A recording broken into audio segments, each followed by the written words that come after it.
Happy Friday, Frank.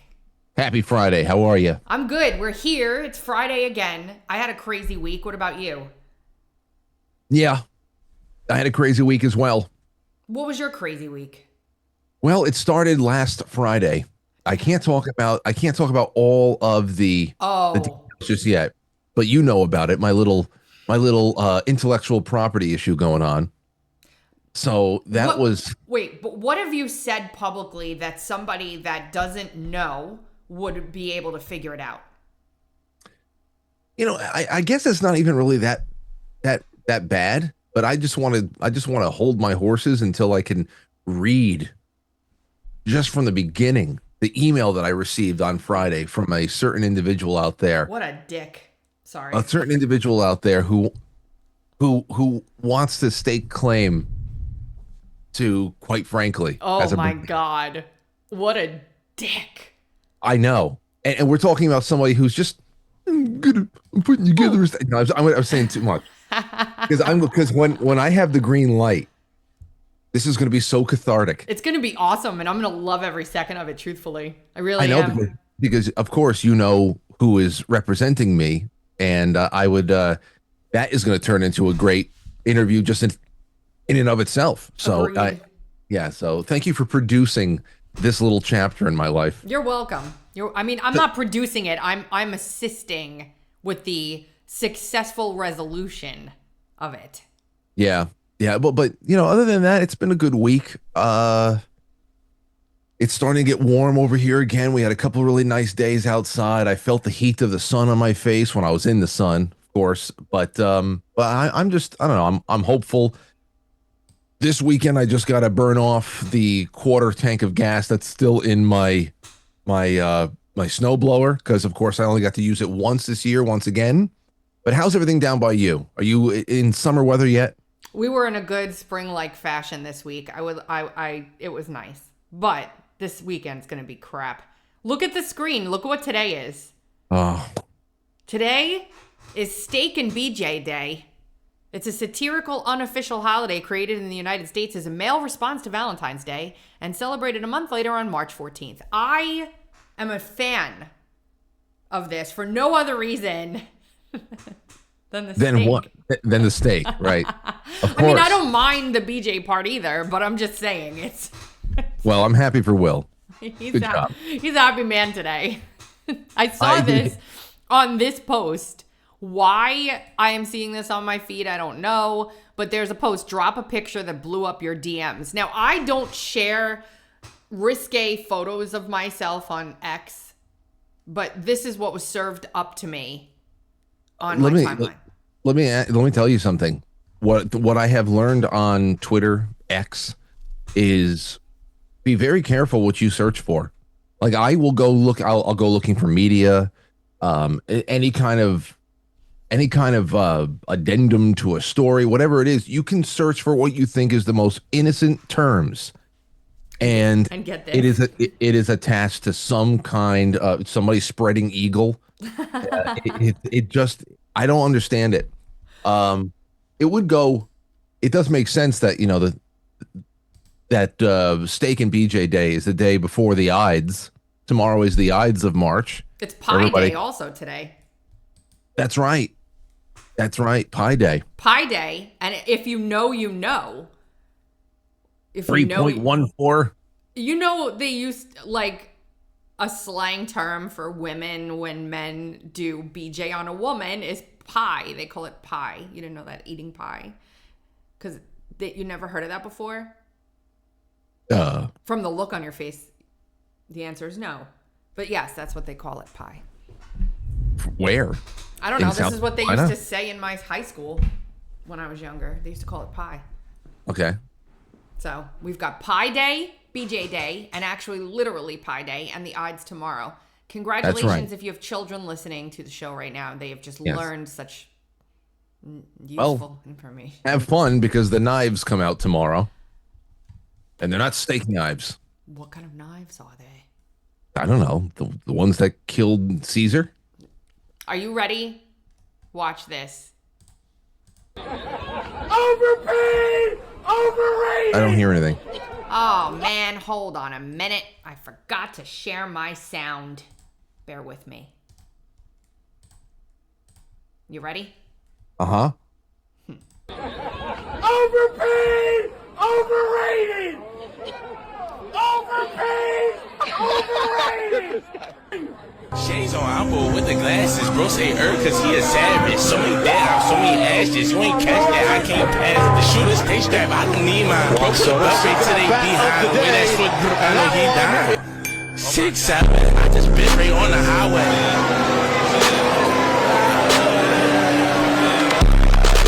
I just bit right on the highway. Track I'm sitting in the driveway. For what? Pull up. You know the funny thing is? The heckler catches fly balls like Juan Soto does. Yeah. It's actually that's like the most ironic part about the whole thing. He fields just as well as Juan does. Oh my God. I saw this. Will sent it to me. Will sent it to me. Fastball by him, first pitch. He is. And I thought that you would find it. I did. That's funny. Yeah. So for everybody listening, it was Juan Soto getting heckled at spring training by probably a pissed off Yankee fan, and he could be a pragmatic Mets fan too. I hated that the Yankees were offering that money. I would love to have him in right field still, no doubt about it. You know, that's it. Just have a force like that in a lineup with the way that lineups are stacked and protection and all that stuff. You'd be stupid to not want that kind of production in your lineup. But when I please. So anyway, as I was saying, Soto, you're angry. No, I'm angry that they didn't actually go use the full amount of money that they were offering to one guy across everybody. They allow the Dodgers, who are such a disgusting. I hate them. They're terrible. What a disgusting organization. It's so gross. Anybody who did the whole evil empire thing with the Yankees in the early 2000s get bent already. I 100% agree. It's just nasty. They've screwed everybody. Everything is screwed up because of them. Everything. Anyway, Juan Soto blasts a bomb directly at the guy in the outfield who was heckling him, and the guy falls down and doesn't catch the ball. So just the fact I did not know. I heard about the heckle and then the home run. I didn't know that the ball actually landed right near, like the guy had a chance to actually catch it. I didn't know that part. Yeah. Yeah. On screen, there is a towel. What is it? I saw this too. I don't know what the purpose of that is. Is it just decorative? There is a towel on screen, and there's a red box around the bottom where the two like decorative stripes that like lay underneath where the rest of the towel is. And some of these posts, it's not the effing post, it's the comments. It's the comments. Some people are saying that is so that you can hang it on a line easier, which makes zero sense to me whatsoever. It's a tread line. When your towel thins out to that level, it's time to replace your towel. Okay. For wiping crevices. Grip. The cat towel keeps slipping out of my hand. And then someone. I hate towels that are plush, though. I love them. I like rough, a little bit more rough towels. I don't want to exfoliate after I'm getting. I want to. No, not that rough. Not like loofah rough. I'm talking like something that's, I don't know. I want a nice fluffy towel around my body. Fluff. I like those. It's gotta have. It's. I don't know. Can't be soaking wet and have a plush toy. What do you want? Like a ShamWow? Like what the fuck? No, well, that's a microfiber. No, ShamWow was like that weird, leathery, chemical-laden yellow thing. Come on, do I have to bring him up to do the commercial right now? It's not the ShamWow. It is more. I don't know. You know, more often than not, hotel towels are the perfect texture for me. Oh, geez. Here's the ShamWow. I use that for washing cars. ShamWow. You'll be saying wow every time you use this towel. It's like a chamois, it's like a towel, it's like a sponge. A regular towel doesn't work wet. This works wet or dry. This is for the house, the car, the boat, the RV. Frank's ShamWow ass. holds 20 times its weight in liquid. Look at this. It just does the work. Why do you want to work twice as hard? Doesn't drip. Doesn't make a mess. You wring it out. You wash it in the washing machine. Made in Germany. You know the Germans always make good stuff. You can cut it in half. Use one as a bath mat. Drain your dishes with the other one. Use one as a towel. Olympic divers, they use it as a towel. Look at that, completely dry. This can't be real. Where's the other guy that used to do the ShamWow? I think that's the ShamWow guy. No, that was always him? I'm pretty sure. You're thinking about Billy Mays? Yes, I am. That he is. He did a whole bunch of other stuff, but ShamWow, it's always been this guy. I didn't know that. I thought that was Billy Mays. ShamWow. No. All right. Well, anyway. Billy Mays is he was the third often forgotten death. The week/day that Michael Jackson and Farrah Fawcett died. He died? The day that week was Michael Jackson, Farrah Fawcett, Billy Mays. Wow. He was forgotten because of Farrah Fawcett and Michael Jackson. Either that or I'm on some other timeline. Oh, he's been gone for almost 20 years. I will never forget when Michael Jackson died. I know exactly where I was when it happened. I was driving on the Sag to Coast Parkway. First phone call I made was to Will. Second phone call was to my cousin. Michael Jackson's death was the first time for me that social media beat out the mainstream media as far as getting news out there. I heard it on the radio because I was in the car. I saw it on Twitter and a few other places, and it had gotten around before the first reports were out on the radio or television. And I remember I have all the videos there too. We went down to our friend's club on the Canal Room in Canal Street. And we went down to our friend's club down there because they immediately put together a Michael Jackson tribute night. And I remember we were filming the whole way down on the West Side Highway, and we did we went to a lot of really awesome events down the city for Michael Jackson around that time. But as a show and everything else, but still, yeah, it's crazy that it's almost 20 years ago now. I brought up Crazy Days and Nights this morning for the first time in like a year. Wow. Just some blind items? Yeah, just to look at some blind items and see what the hell was going on. As a matter of fact, I'm not even going to type anything. See, it's right here. You can't see it because it's so small, and the ads are ridiculous. But I was like, what's going on in the world of celebrity gossip? Because, okay, speaking of X, this was next for me. This guy, Raul Grajava, who sadly died in Arizona, right? Poor guy, I know. I don't know him. It's never good when anyone dies.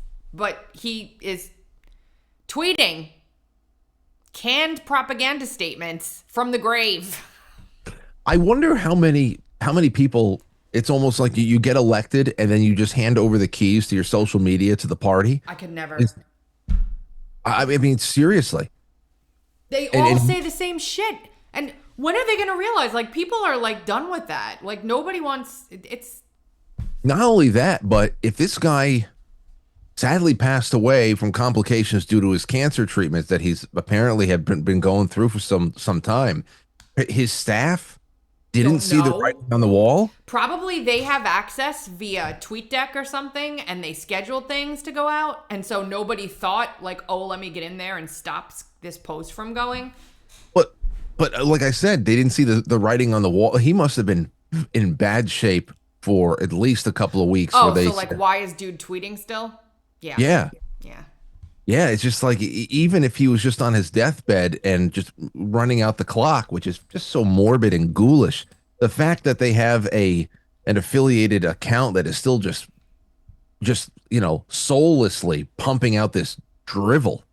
It's brick suit, sir. With all due respect, you were dead.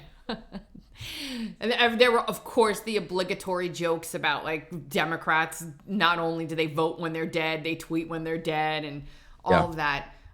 But on a serious note, I have actually, let's not go serious yet. I have this actually touched my heart a little bit, but we'll save it. Oh, this is more along the lines of where we're at right now. This made me laugh because it's so, I want to hear your opinion on this. Here. I happen to be gay, boys. Do you think I'm trying to understand this? How is it that you boys think referring to gay people as fags in today's world is acceptable? Because we're not referring to gay people. You can be gay and not be a fag. Yeah, a lot of fags aren't gay. I happen to be gay, boys. Do you think I'm a fag? Yes. Do you ride a big loud Harley and go up and down the streets ruining everyone's nice time? No. Then you're not a fag. So what if a guy is gay and rides a Harley? Then he's a gay fag. I mean, is this really this hard? I don't know. All right, look, you're driving in your car, okay? And you're waiting to make a left at a traffic signal. The light turns yellow, should be your turn to go, but the traffic coming at you just keeps coming.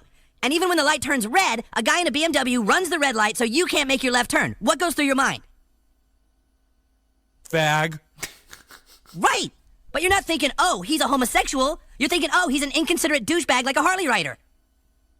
This is making insanely good sense. It's really fantastic. You know, it's funny because the other night we were talking about what came up, anger, I forget what the hell it was, but I was talking about times where you just kind of like lash out, and I said that I had attacked a gallon of ice cream before. And I also attacked a vacuum cleaner before, like you stub your toe or something and you go after it.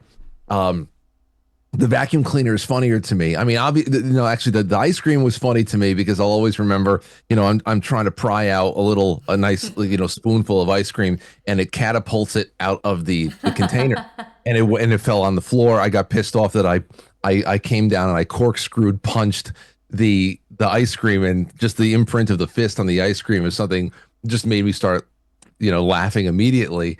And I'll remember it for all time. But when I stubbed my toe on the vacuum cleaner and I called the vacuum cleaner a faggot, and I started punching it. It had nothing to do with the sexuality of the vacuum cleaner. It's just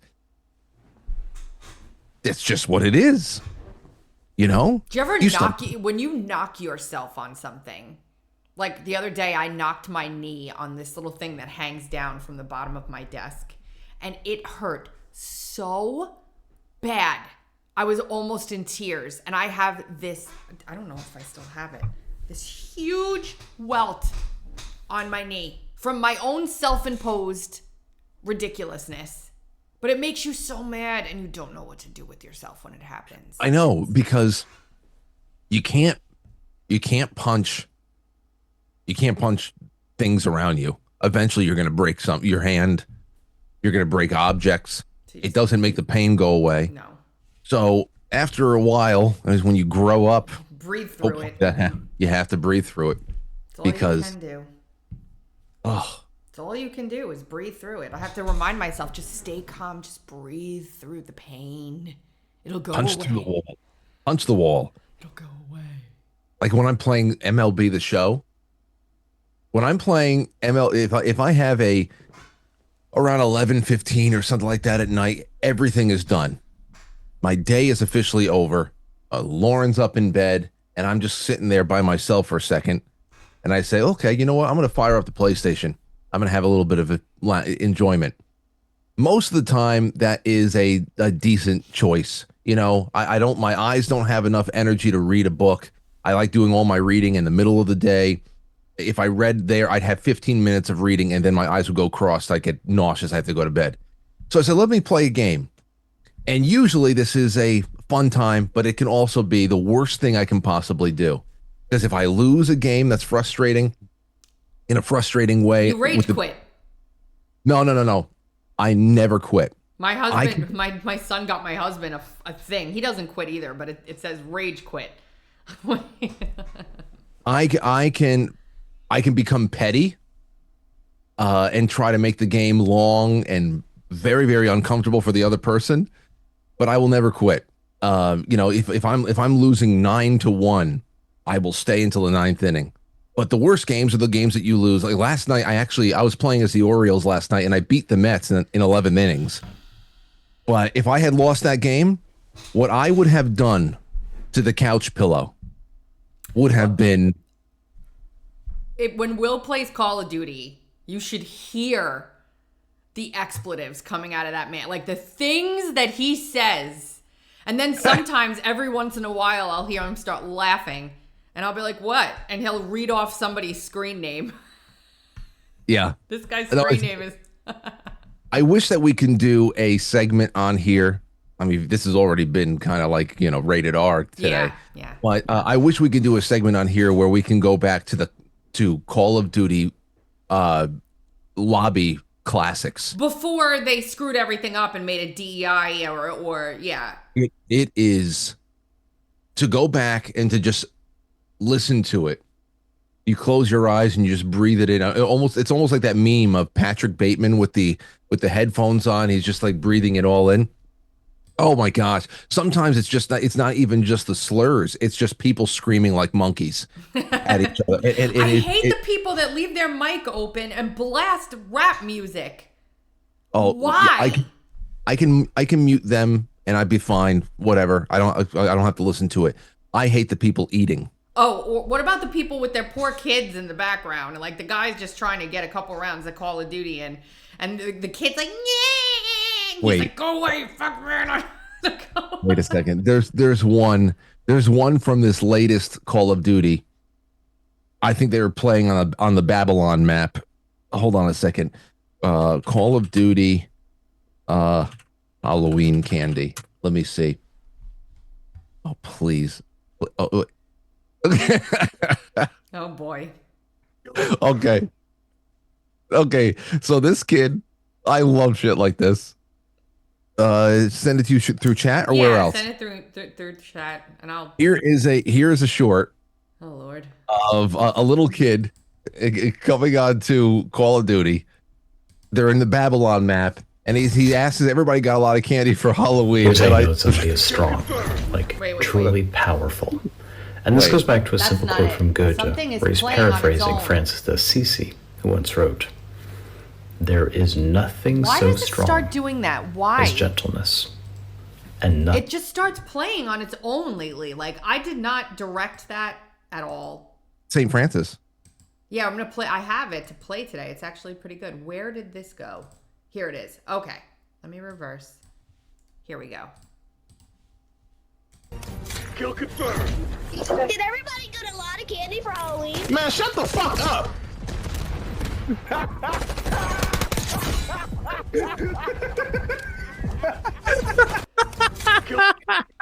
I can listen to that over and over again. And I've listened to that on loop. I mean, it's funny, but like, why is it that funny? I don't understand. What how quick and severely he was shut down by the older guys in the chat? I don't even think that's a real kid. It doesn't even sound like a real kid. It sounds like someone's using a. It may or may not. It's just the timing and the severity of it all. It's fantastic. And the better ones are even the ones who, whenever somebody will get shot, and they scream as if they actually got shot. And it's cracking everybody up because you hear these desperate screams coming over the comms. Now I know why he wears headphones all the time. Oh, it's so. But you know what? I've had the public chat, the public stream muted for a long time. I should actually unmute it this weekend and just listen to some of the stuff if I catch anything funny. You're not allowed to say anything anymore. They ban people left and right for everything. I know. You can't, Tracy. You can't even talk amongst your friends in a private party. Nope. They listen to AI scans private party communications. My friend made a comment. I think he called somebody a chink. I don't know. I think he just used the word chink or something like gook, and he got banned for 15 minutes in our private chat. I was like, where did you go? I got banned for 15 minutes. What? First of all, Call of Duty has taken a giant, like Will keeps saying, I'm never buying this game again. I'm never buying this game again. He's been playing it for God knows how long, however many decades this game has been out. And every time they release a new one, it's crap with no good maps. It's like the same maps recycled over and over. Anyway, long story short, my son and his friends, if anybody ever got their hands on the things that these kids say to one another, they all call Will a Mexican and say he should be deported because he's very dark-skinned and Puerto Rican. So they call him a Mexican, and they like constantly slurs at him about being illegal and everything else, right? This is the talk amongst him and his friends. And the other things, these boys, it's not offensive stuff. They're just, the way they like rag on each other is just something to behold. Fantastic. It's you know all what of his friends are Asian. He's friends with a lot of Asian people, probably because he's so smart. Like, you know what it ties into? And I was gonna talk about it a little bit tonight on my show, but this hilarious inability to understand. Did you see what the Atlantic talk published about the JD Vance memes? You are so good. Look at what I have on the screen right now to play. The Patrick Bateman. I love this one. Yeah, I have Play that it. up. Okay, we'll play it and then we'll talk about the Atlantic and how tone deaf they are. Hold on. Is that a gram? New card. What do you think? Woohoo. Very nice. Look at that. It's very cool, Bateman, but that's nothing. Look at this. That is really nice. What do you think? Nice. Jesus. That is really super. How'd a nitwit like you get so tasteful? Let's see Paul Allen's card.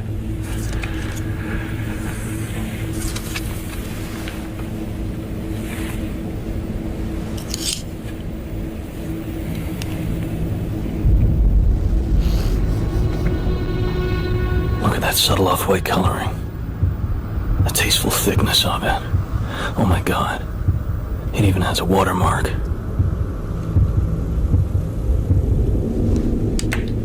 Something wrong? Patrick? You're sweating. Sweating. It's and then do you have the Atlantic article? I will pull it up as we speak here. So for those of you who don't know, the Atlantic, and everybody else they probably thought, a lot of people on the left who obviously have never had a good group of friends, who have never been in a Call of Duty chat room, who have never been on a team or ever been in a locker room, understand what a good ribbing is all about and how it actually builds camaraderie. They thought that JD Vance was getting torn apart. They don't realize it's actually a hat tip, a massive, huge.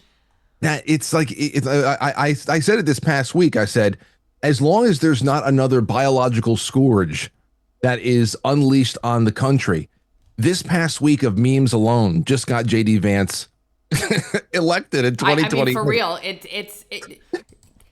I love every one of them. They're all freaking hysterical because he looks good in every one. It looks like he is the character in every single freaking one.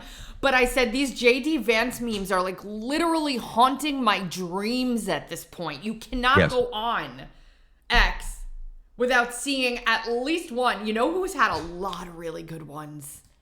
Did you ever hear of Gator Gar? No.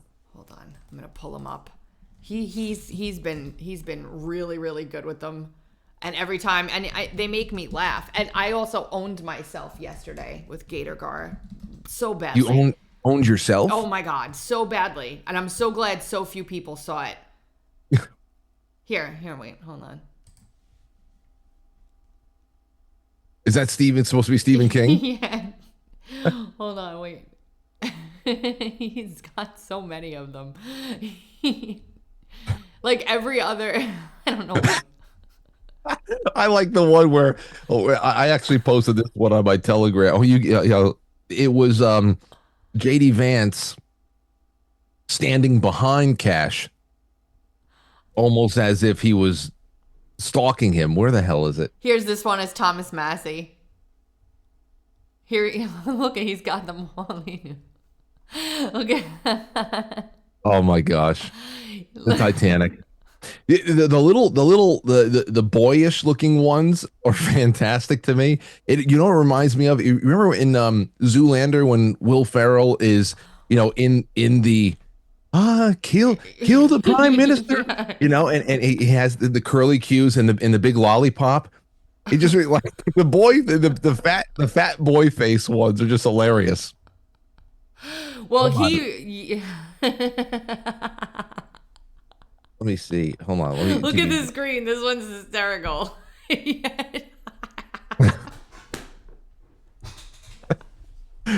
Oh wait, I think you put him in as Greg. Okay. Oh, I love the AFI. There he is, Chuck Schumer. Now this. Oh, we're gonna talk about the swatting, even though I kind of don't even want to get. Look at him as. I sent you another. It's I mean, it's just as good as the rest. I put it in my Telegram. Just how he's standing behind Cash for some reason, a little bit more menacing. I love the filters. It's great. I think they enlarge Cash's eyes just a little bit more there. They do. It's so subtle. Hold on, I gotta find where I was now with Gator because I want to show you how I owned myself yesterday. Okay. Here we are. Okay, so look, here he is, Bernie Sanders. I once again. Kurt Cobain, Bagger Vance. Hold on. So yesterday, this account, who I think is hysterical. I mean, they're just, he has so many of them. It's not even funny. But I follow this guy and I interact with him quite a bit. So this is all I've been seeing over the past couple days. I might have to go to my replies because he has too many tweets. But he posted this thing. It was supposed to be you put your Twitter account in and then it tells you what you are on a scale of things. Hold on, I'll show you. Scale of what? Here things? It is. He posted this. It's like a good, evil, lawful, chaotic, grid, right? And you neutral. You go to the X, you go to the link, you put your X account in, and then it puts you on there. Okay. Well, I did it, and I was like, this can't be real because the first one that it gave me was, the first one that it gave me was this one over here on the bottom, which is evil and chaotic. And I was like, this can't be real. So I just started putting my name in and hitting enter over and over and over and over again. And he's like, yeah, women are all over the place. It depends on what day it is. This is me. This is literally me throughout the month. This is me on Tuesday. This is me on Wednesday afternoon. And this is me on Wednesday night. I literally owned my entire self. Everyone right now. This was the reply GIF I got. Anyway, it was funny. That was that. Yeah. I love things if it wasn't a joke, I love saying, hey, generate me. Analyze my account. I'd like to see where I actually fall. I would be so curious. Oops. Let me close this. I think I'd be pretty consistent. I think I had pretty consistent takes on things. You can ask Grok to do it. You want me to do it now? Let's see what you are. All right, here, you do it. Grok. Grok has become almost like an acquaintance of mine now. It really is awesome for shoring up research and just getting at least things to research. I talk to it a lot. Yeah. Well, I don't have. Yeah. Quite frankly, TV, or just quite frankly. Quite frankly, TV. Yeah. That's what I thought. Okay. Here we go. I can provide an analysis of the X account based on publicly available information. Appears to be an X account associated with the media or commentary, topics and themes, posts, engagement, profile insights. You have a niche audience, Frank. You attract followers who enjoy independent media, conspiracy theories, or critiques of mainstream culture. There's a lot here. Let's see. Can you tell me if, quite frankly, TV is considered Nazi-like? Positive. I'm not writing that. Is Frank a Nazi? A mix of topics, some intriguing or hopeful. Optimism and curiosity. Community building. Humor and levity. Potential negative perceptions. Skepticism and critique. Fringe topics. And tone variability. Okay. The first two, I don't care. Fringe topic, but tone variability. I'm interested in that. Because the shift between light and heavy topics might confuse or polarize audiences, making it hard to pin down as consistently positive. I think that is more so an issue I have with my online activity, more so than the show. It's something I've thought about a lot, and I've gotten that criticism from members of my small production staff as well. Frank, you got to be more positive on Twitter and shit like that, because even when I talk about negative things on the show, I find a way to make it a little bit more, hey, it's not doom and gloom. We can find a silver lining to this. But on Twitter, I can become very venomous, and I don't like that about myself. That's why I gave it up for Lent last year, and I got to find a way to just get away from it altogether. It's very easy. You just stop typing. Once you start typing something horrible, you say, hold on a second, I'm going to stop. I do. 90% of the time, I don't tweet what I want to tweet. I say, save it for tonight. Find a better way to say it. So think about.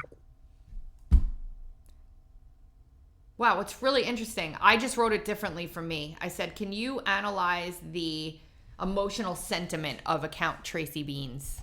Oh. Tracy is. It says it's taking like posts and saying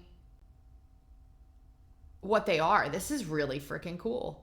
The emotional sentiment based on these samples is predominantly positive with an undercurrent of resilience. While negative emotions like frustration or sadness surface, they're often framed with the narrative of overcoming or reframing them. The account's tone suggests a personality that values emotional honesty but strives to uplift both themselves and their audience. I gotta say, the technology is really incredible. Because this is not fortune cookie logic. This is valuable and very insightful, well organized and articulated intelligence. I wouldn't change anything no matter what they said. Well, I mean, it's not, and when I'm talking about like Grok itself, I still consider it, artificial intelligence. I think it's an oxymoron. But as far as the analytic tools and how it is able to communicate and respond, I can see how some people are going to mistake it for a friend. Mm-hmm. And I have a couple of things that I'm working on right now for a segment on the show that I think you're going to find very fascinating, and people are going to have a lot of problems with probably. But well, think about the pool of humanity it has to work with. Like it can literally analyze how people speak individually across millions and millions of users, like how they talk, and then it can, you know what I'm saying? Like it's crazy. I don't know. It's crazy. Well, crazy. Not only that, but if you give, like for example, I host a book club, and every once in a while I'll read my pages, and then every once in a while I'll ask Grok, hey, can you summarize this chapter? Because I want to see if I missed something that maybe it confused me or whatever. And can you summarize chapter 7 of The Big Fisherman by Lloyd C. Douglas? The fact that within a second, moments, this thing is pulling a chapter from a book and giving the most clear, concise, accurate, with bullet points and everything else like that. It's like that is really impressive. When I have to write something that and I have a bunch of ideas in my head, but I'm not exactly sure the best way to organize them to get them out to the public, I will never use AI's written word, but I will say, this is what I'm trying to accomplish. What is the most comprehensive way to get this message out to a number of people that they would consume it? When I'm writing like a newsletter or something like that, and it'll spit me back, here's how you should do it. Like, think about doing this first, and here's the reasons why. And then if you don't want to do this first, tell me, and I'll give you using this first. And I'm like, It's amazing. Like, I don't hate it. I honestly don't. I really don't. You can tell immediately when someone is not writing human. Right. It's immediate. If I feel it. No, I know. So as a tool, it's fantastic. And but you can tell when if somebody is leaning on it as a crutch. Yes. It's one thing to have a tool in your belt. Like, for example, to your point about writing, I think it was about I was writing because I'm getting finally a brand new intro for, quite frankly, getting done. And I was working with my friend Mike on this, and we even started with the disclaimer. And I said, you know what? It's been 15 years. I need a new disclaimer, and I'm gonna write this stuff. So I wrote out a new disclaimer, and I copied and pasted it and put it into Grok. I said, can you please proofread this for me? And just because I wanted to see grammatically all that stuff, like what word placement, prepositions, whatever. Not for it to write me a disclaimer, but to just even give it a couple of sentences to proofread it. And it was very, very insightful. And I actually got it, because the other thing is that it teaches you all of those grammatical rules that we learned 4th, 5th, 6th grade that you forget, that you can just, you can apply it going forward. So even as a proofreader, it's been fantastic. It's amazing. I don't care. Like, and honestly, it is what you make it. I'm not one of those people who are like, it's going to take over the world. No, no. It's here. It's here. There's nothing we're going to do about it. As a matter of fact, I have an Obama video about Doge that's up right now, that is supposedly not AI, but I can't tell if it's AI or not, and that's how good it's getting. Like, you can't even tell anymore. You know what people are doing, though? This is completely off topic, but this one is just annoying the shit out of me. You see this? What's that? This is going to be, we'll play it, and then we'll talk about it, but those aren't, hold on. Okay, I'm getting my coffee. Wait, let me do this. I didn't put my little sound thing up here. Just now, and I'm in front of the coffee shop. I notice someone's coming out, so I stop. They open the door. I wait for them to come out. They're not coming out. Eventually I hear, come on in, ladies first. And then I proceed to walk in. The man goes, that's the rule. And then says, you're welcome. And then leaves. I'm describing a situation of undiagnosed mental illness. Yeah, you are undiagnosed. I don't know what masculinity is wrapped up in holding the door open for women, but it's a weak one. And you need to find a new version of masculinity. You need to find Okay. Please, can somebody send her to Iran where she's used as a doorstop? Please. I just send this creature to another country where she is used as a doorstop. Can I just say, door open. She has a filter on. Those aren't real glasses. I saw them floating. Yes. So, like, literally, she's trying to be the stereotype, and she isn't. Talk about undiagnosed. Are you sure this is not parody? In order to survive in the future. Does that make sense? No. Stop being a bitch. No, it's not a parody. That's real. As a matter of fact, I came across one yesterday of a mom, a grandma, who put it up? Lauren. My Lauren? No.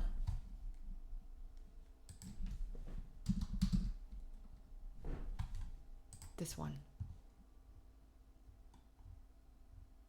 I'm going to find it and play it for you because it drove me nuts. The levels of manipulation in this were just off the chain. She tweets a lot too. Here it is. Wait. Ugh. Just wait. Listen to this. This is insane. This is the level of cringe that we're dealing with out there. Being a grandparent. I gotta make it louder. It's not loud enough. We have very complicated, difficult relationships with two of our daughters-in-laws, and I thought it would only make things worse. I'm finding being a grandmother to be bittersweet. I love those kids more than anything. I just really love them. but it's been very difficult watching how they're being treated by their mother and father. On both At the beginning, my first grandson, we were told we could only put it give out in the presents public. on Christmas, Hanukkah, and his birthday, and I respect that. I will just tell you an aside. About 7 years ago, I went to this really horrible dermatologist, and she looked at a spot on my arm and she said, I think that's melanoma. So she said, we'll have to do a biopsy, but I really think it's melanoma. So what's the first thing I think when this woman tells me I have this horrible skin cancer? I think, how can I use this to get a toy to my grandson? So as soon as I walked out of the office, I texted my son and I said, I just found out I probably have melanoma and there's nothing anyone can do to help me, but it would really make me feel better if I could send a garbage truck to my grandson. And he writes back, he goes, oh, I'm so sorry to hear that. Okay. Now, 2 days later, I found out I didn't have melanoma, but I do still have the scar where they took it off. And that was the first thing I thought when I had a life-threatening disease.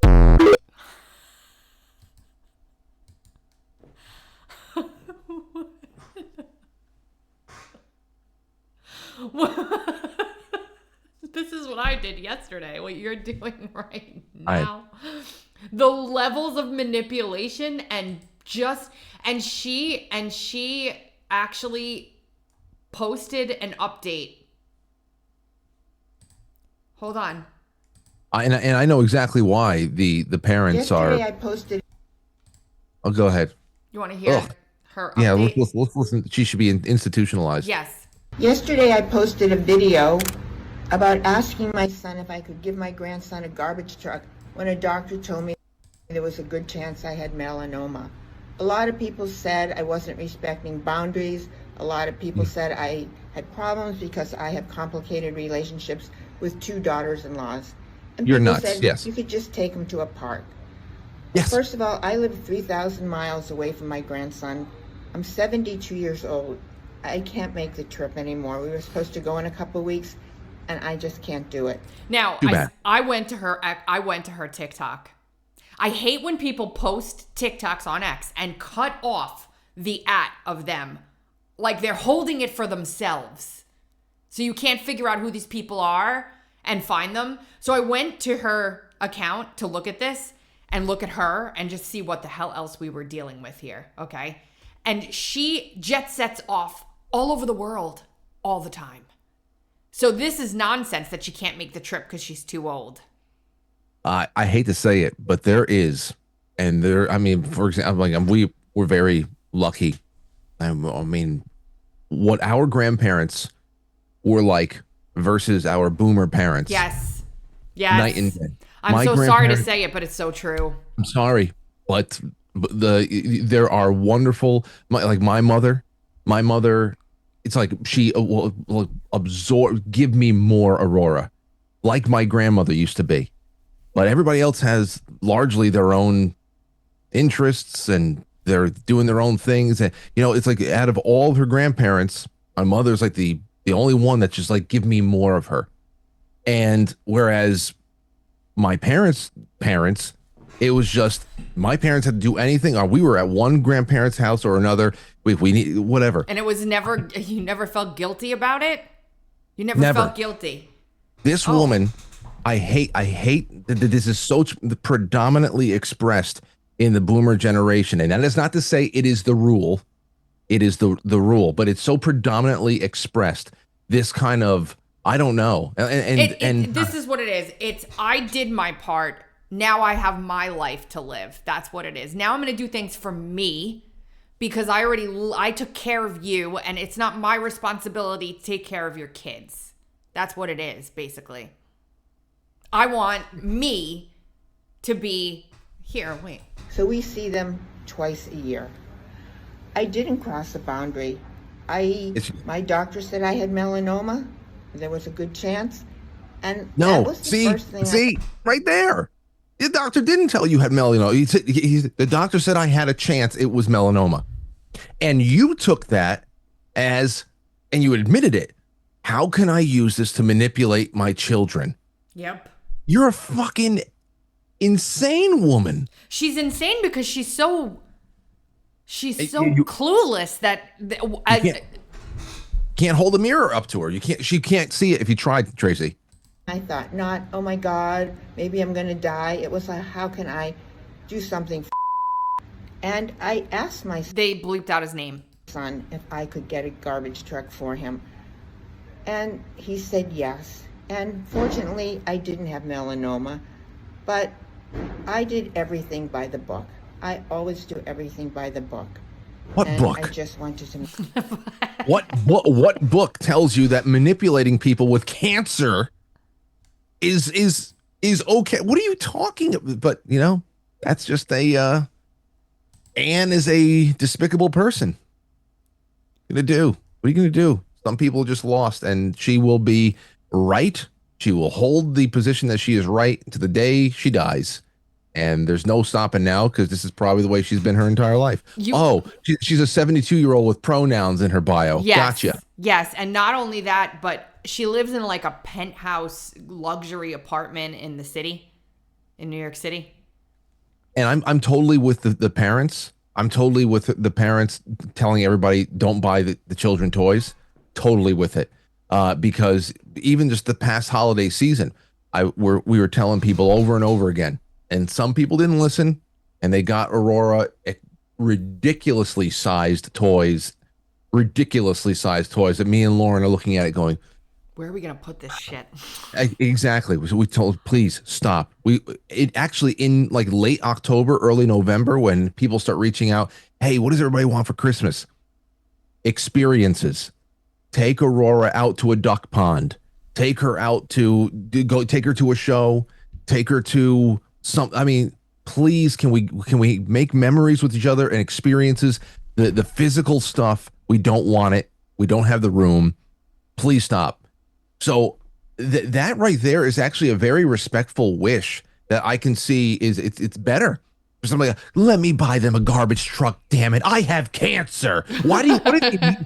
Why do they need the garbage? Like, what does that even have to do with each other? The fact that you can make yourself make a connection between the two is sick. Wow. Terrible. Yeah, man. Here's this video that I can't tell if it's AI or not. It's terrible. That whole thing sent me down such a rabbit hole, and then I'm going to show you another one in a second. But what should be easy is getting rid of the pointless waste and stupid spending that doesn't benefit anybody. Waste we should be getting rid of, even if we didn't have a deficit. Sure, some of these cuts aren't that big, but no amount of waste is acceptable. Not when it's your money.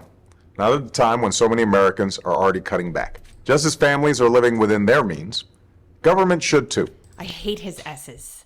They drive me insane. Yeah. Anyway, so last night I was randomly scrolling along and I found this one. Dudes posting their W's. It's this guy right here. And they cut off his his little too. But listen, this sounded amazing to me. Here. Years ago, I dropped out of the U.S. rat race. I moved down to this small Caribbean island. I don't have a car. I don't even have a road that goes from town to my house. I have this little boat that I get around in.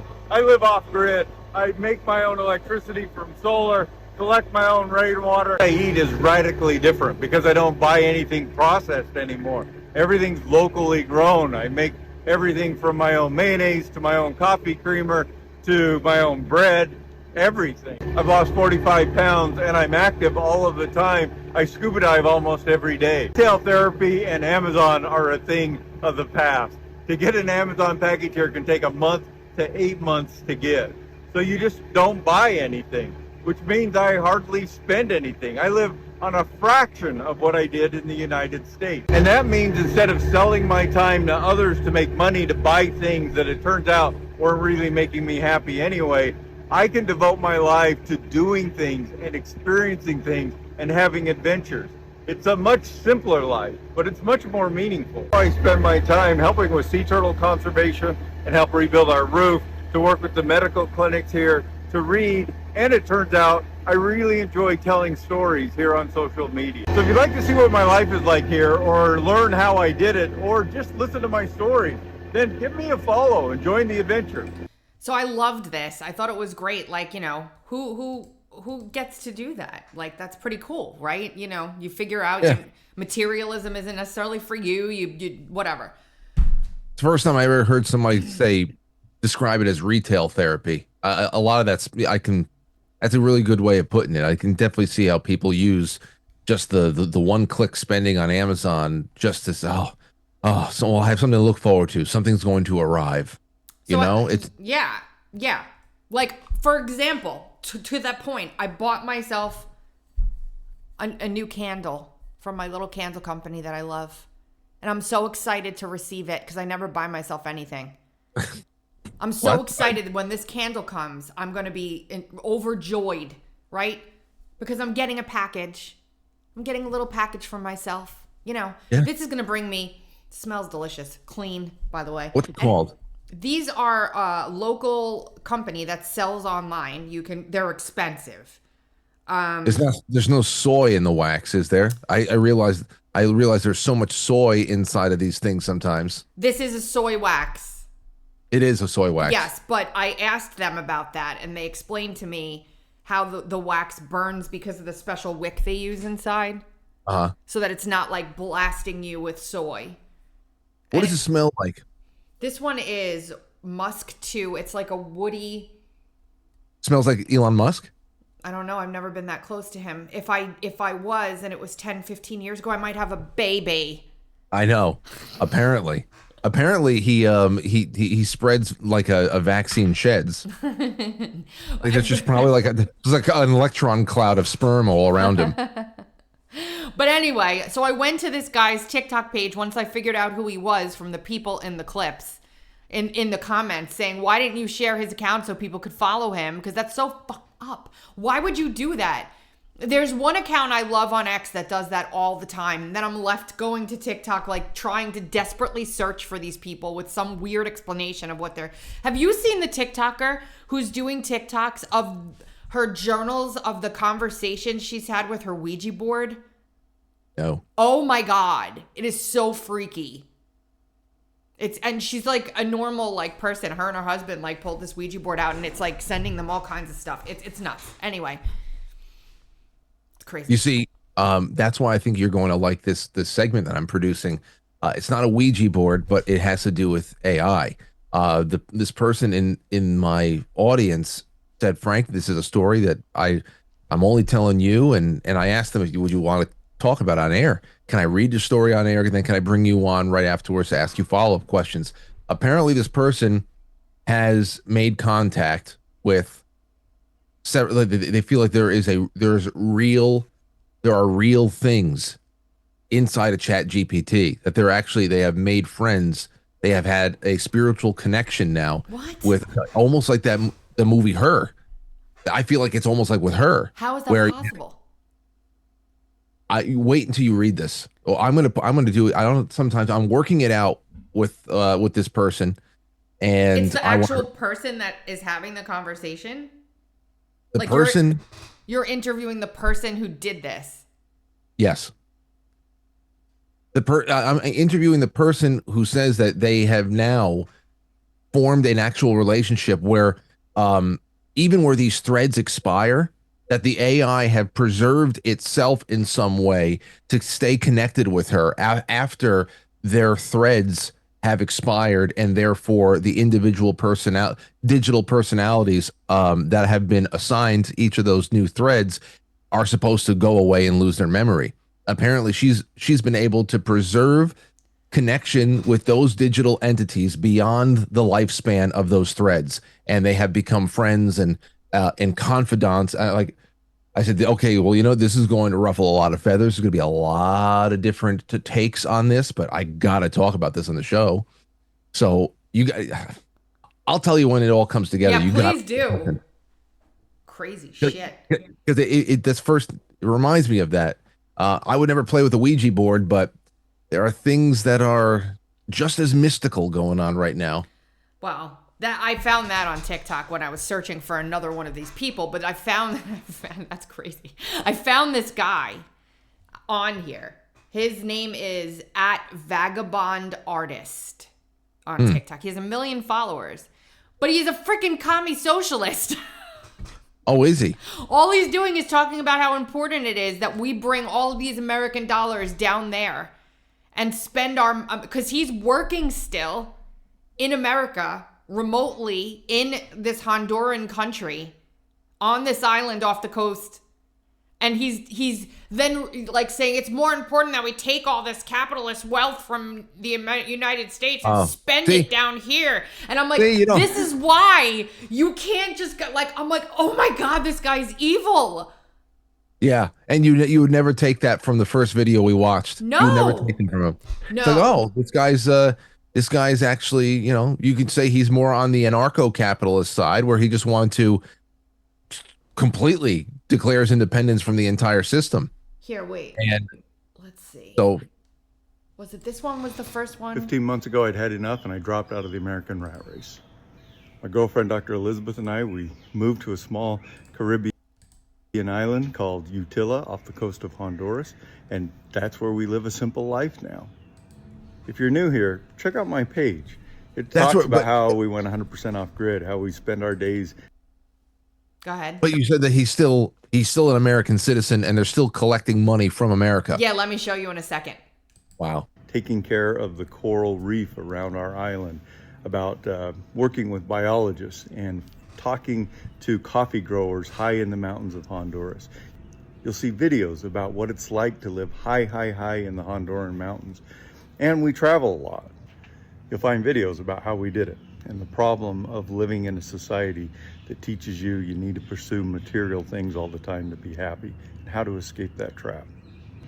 So welcome to my adventures. I'm glad you're here, and check out the page. So I got the first hint when he started talking like that, and then this was the video that How much does it cost to drop out of the rat race in the United States and move down to a small Caribbean island or somewhere in Central America? Let me break that down for you and tell you about where you can find the money. First cost. Rule of thumb is it costs about $2,000 a month for a couple to live in Central America. Now, you can do it for a lot more, and you can do it for less. What's going to affect the price for you is where you choose. If you live on a Caribbean island like I am, it's going to cost more because you're on an island. If you're on the mainland, it's going to cost less. If you're in an urban area because you like all of the conveniences there, it's going to cost more than if you go somewhere quiet and rural. For example, on the mainland of Honduras, in a quiet rural place, you can probably find a nice house for about $300 a month, whereas here it would cost you at least $600. What I suggest is you start with that rule of thumb of about $2,000 and then decide on which way you're going to push it and adapt your lifestyle and your choices to reflect that. The second issue is how you're going to pay for it. And there's really 3 different ways that you can pay for it. The first is passive income. You've got some retirement that you can get hold of. You can access your 401k under the rule of 55, so do it at 55 instead of 65. Or you've got apartments that you rent or something like that that's going to provide you with income.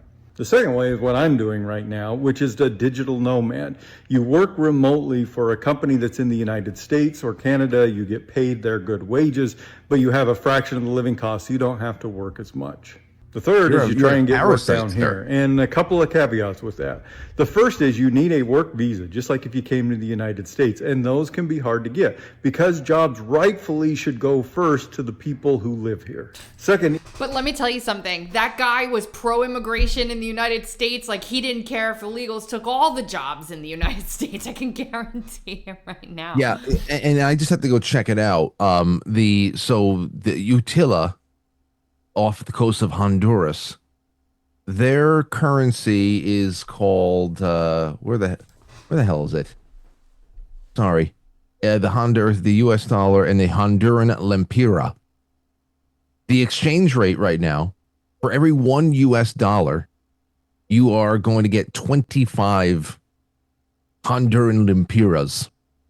So he is bringing a United States wage digitally, and God knows whatever he owns ATMs out there or something else, down to this little island where he gets paid out 25 to 1. So no wonder he's living so well. Listen to the rest of this shit. Listen. Even if you do get a job, you're going to get it at the rates of Honduras or Central America. So there, you're not going to get paid very much. If you do want to make a living down here, the better way to do it is to come down and invest in the country and start a business. For example, Honduras has a investor residency visa where if you bring down $50,000, invest it in a company here and start making jobs for the local economy, then you can get a residency visa and stay here. They want you to do that. And there's a moral reason for doing that. Because I think one of the moral reasons why immigrating from the United States down to Central America or other places is because you are reversing the flow of colonialism, which took capital out of these countries and took it up to the United States. It's better to take the money that you have in the United States and bring it back down to these countries who need it. Who need it more? Well, you live there as an intruder into their culture and yeah, so you can enjoy the local fish and tell everybody. I mean, you just again, you want to talk about that boomer mentality we were talking about before? Yep. Completely blind. There you have it.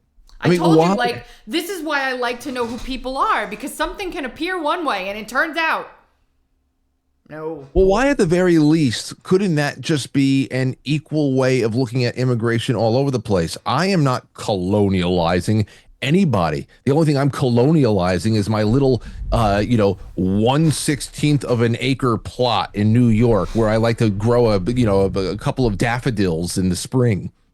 What the hell do I care? How about if people come here, let them have some kind of prospects in line, that they speak the language, they are gainfully employed, or they are very skilled in one way or another, and they're coming to bring something into our society. Just like you think, and it actually is very fair, if you're going to go down there into Honduras, there should be something set up where you are incentivized to invest in them. How come we just can't? You have to throw colonialism. You have to shit all over the country that's giving you the money to do what you're supposedly doing to help. Like, it's just stupid.